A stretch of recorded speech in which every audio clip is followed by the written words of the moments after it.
When it comes to lasting a long time, to standing tall and being strong, but knowing when to bend, the trees have a lot to teach us. I don't know if you have ever had first-hand experience of the tremendous destructive power of tropical force storms. I've experienced a hurricane and had a chance to witness close-up and personal what a combination of wind and water can do to everything that stands in its path. The rain fell so long and hard that it completely soaked the ground and loosened the roots of even the tallest trees. At the same time, the wind blew with such force that century-old trees, tall and hard and strong, were blown over like so many toy soldiers standing on parade knocked down by a toddler at play.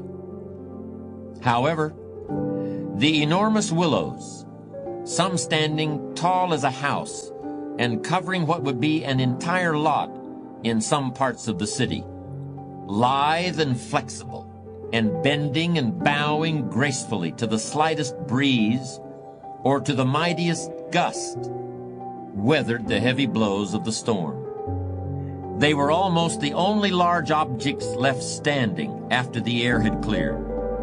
Not only were tall trees and power poles and seawalls crushed by the storm, houses built to stand up under normal circumstances collapsed and their roofs were carried off in one piece and blown clear into the next county. Everything that tried to oppose the storm's fury was damaged or destroyed. Everything that gave way, that was strong yet flexible, survived. Maybe some of you remember playing the game of scissors, stone, and paper when you were kids. You know, make a fist and count to 3. At 3, put out a flat hand, paper, 2 fingers, scissors, or keep the fist, stone. In the game, scissors cut paper, paper covers stone, and stone breaks scissors.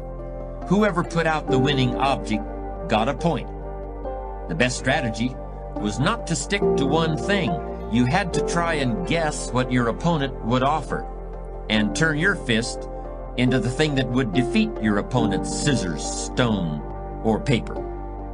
This game teaches a child to think about the nature of materials, how something can be strong or appropriate in one situation and yet be the wrong tool, a losing proposition in another. It also teaches a child to vary his approach, to be flexible, so that his opponent can't anticipate what he's going to do, and recognize that even as you are trying to outsmart the other guy is also trying to outsmart you. It remains to be seen how the great changes we are seeing right now in our own day, the laptop computer, and the rise of the internet, the prospect of scheduled flights on the space shuttle, and the falling away of international boundaries to trade, the rise of nations in the Pacific Rim, and the apparent decline of the old European powers, it remains to be seen how these changes will affect our own lives and the lives of our children.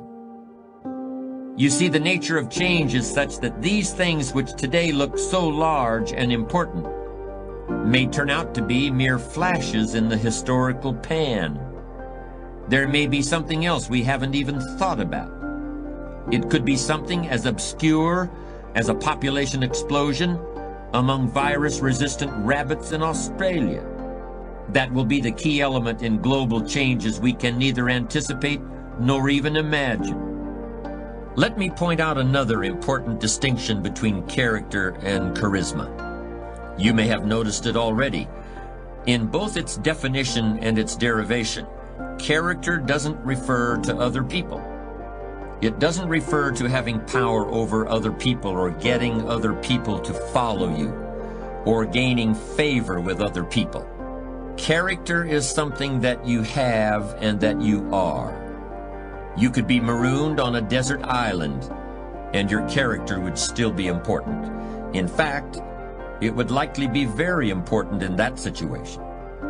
But charisma wouldn't do you any good at all. Charisma requires the presence of others, while character is all about you.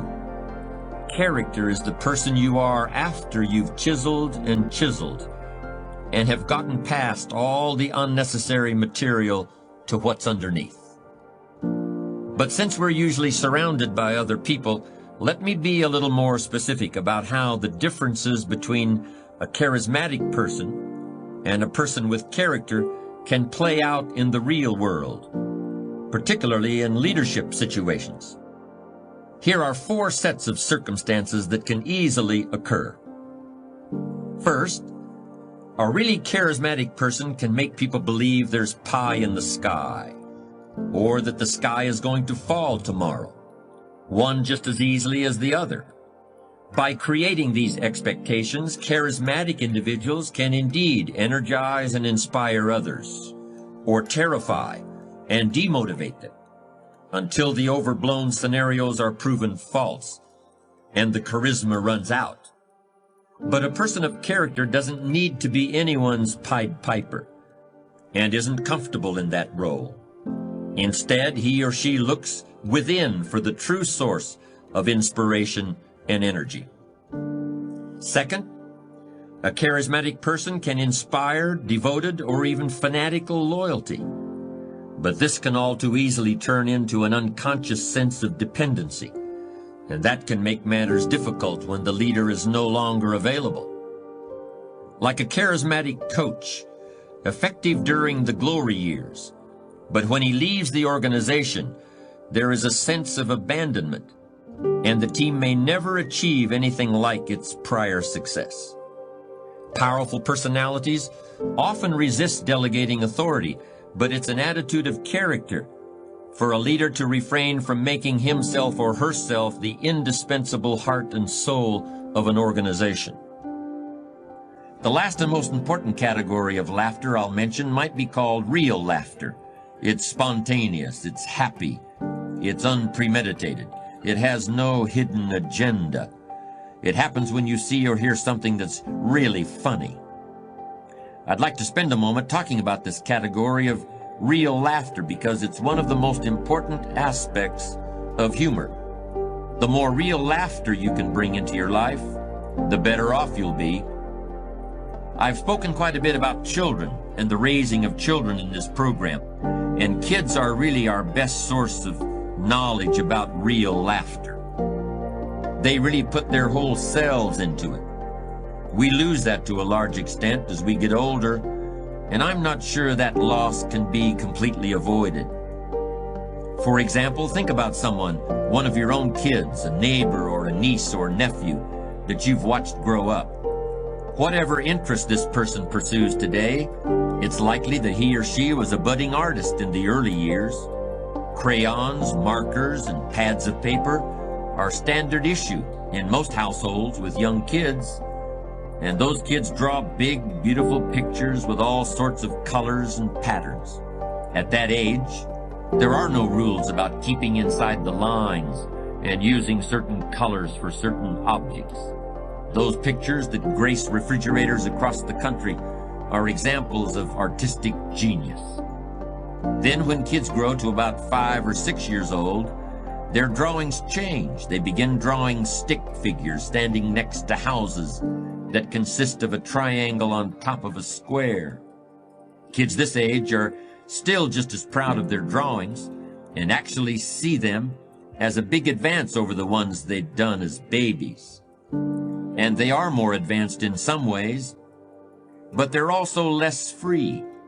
There's a sense of responsibility about them, an effort to put everything in the right place and make everything the right color and the right size. In addition, around the same time as these kids' drawings change, their laughter changes too. It's still delightful, but there's more awareness in it. I guess that's just the way it's got to be. As the British poet William Wordsworth put it, though nothing can bring back the hour of splendor in the grass and glory in the flower, we will grieve not, but rather find strength in what remains behind. I think that the people that are discovering how to unleash their greatness are people who have the mental resiliency and the courage to face failure. that you will fail your way to greatness. Clarity breeds and builds and is the DNA of mastery. You want to have a very clear vision of what your future is going to look like. And when you know in intimate detail what your future will look like, then you automatically, subconsciously as well as consciously, can say no to the important, so you say a giant yes to the few things that are most important. And that potential is partly what you could be if you interacted with the world in a manner that would gain you the most information, right? Because you build yourself out of the information in the Piagetian sense. But it's deeper than that too, because we know that if you take yourself and you put yourself in a new environment, new genes turn on in your nervous system. They encode for new proteins.